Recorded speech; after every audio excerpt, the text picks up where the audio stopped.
अपना शिव गुरु के चरण में प्रणाम करतनी, माता पार्वती के चरण में प्रणाम करतनी, साहब भैया दीदी के चरण में प्रणाम करतनी।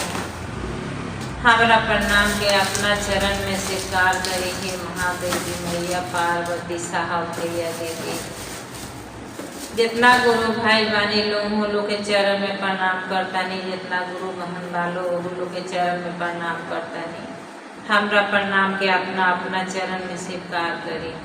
देखी ना हम तो कहीं जानी तो दीदी भैया के हाथे निहारे नहीं, लेकिन हमरा गुरु के जब घड़ी ना लौकेला तो हम दीदी भैया से पूछे नहीं का शिव के गुरु नहीं की बनौले, तो दीदी भैया कहलन हाँ बनौले बानी, लेकिन कहना नहीं कि पहनारे भैया हमनी के कहीं चलल जाई लड़े, हथियार ना रही तो हमनी के कैसे लड़ाई कल जाई।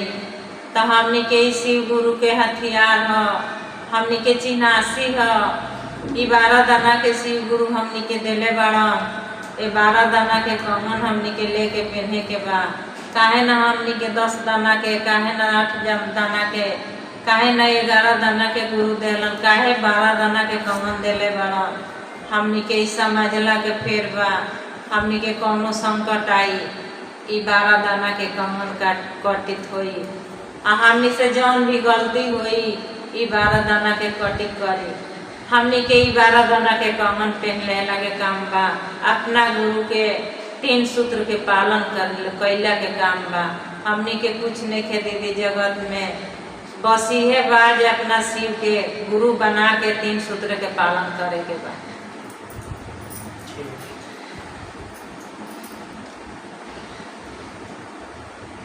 केहू जल बाबा धाम, केहू में हडार हो, केहू जल बाबा धाम, केहू में हडार हो। दोनों रे जगहिया गुरु के एक बार नाम हो, दोनों रे जगहिया गुरु के एक बार नाम हो। शिव गुरु के नाम एक ही रे हमें, शिव गुरु के नाम एक ही रे हमें। मंदिलिया अलग अलग बा, मंदिलिया अलग अलग बा।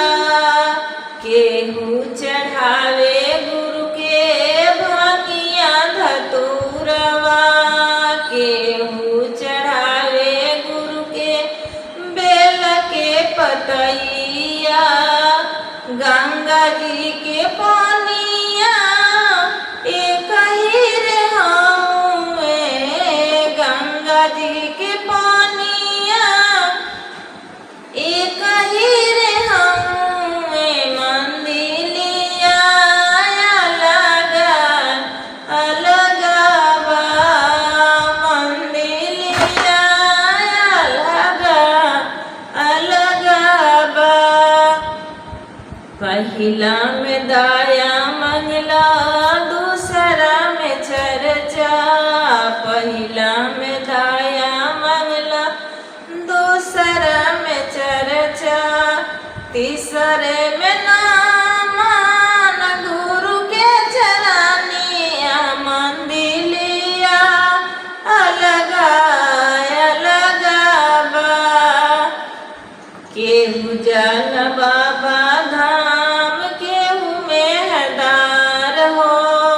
दोनों रे जगहिया गुरु के एक बार नाम हो, गुरु के नाम एक ही रे हमें। मंदिलिया अलग अलग बा, मंदिलिया अलग अलग बा। आज के चर्चा, आज के भजन अपना गुरु के चरण में धरते हुए, साहब दीदी के चरण में धरते हुए, अगला चर्चा के बार बार प्रणाम बा, हमरा प्रणाम के स्वीकार करें।